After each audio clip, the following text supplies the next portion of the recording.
driver and carrier responsibilities who must comply. All employers, workers, and commercial motor vehicles that convey property or people in interstate commerce are subject to the hours of service laws.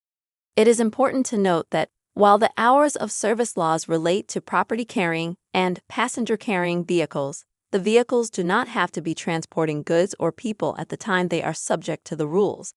A CMV that is empty is nonetheless a CMV, who must know the rules.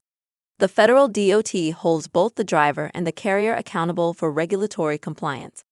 Because the dispatcher is frequently the front-line contact for the driver, the dispatcher is directly responsible for the company's understanding and compliance.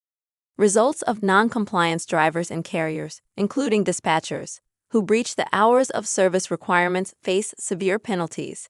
Drivers may be taken out of service, shut down, at the roadside until they have accrued enough off-duty time to be back in compliance. Fines may be imposed by state and municipal authorities.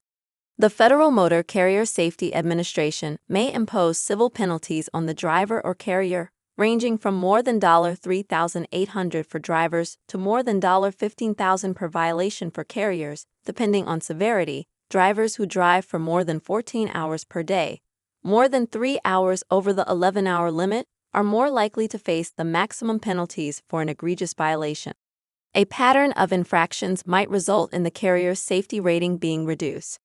Points can be awarded based on the carrier's CSA scores.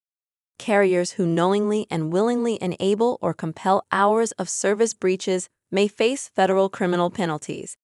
During roadside inspections and compliance assessments, hours of service breaches are routinely among the top 10 violations discovered.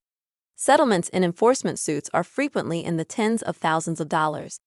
Many infractions are purposeful, but many more are the consequence of a lack of information and/or comprehension of the rules. The latter are infractions just as much as willful breaches, because the laws clearly indicate that both the carrier and the driver are responsible for knowing the rules.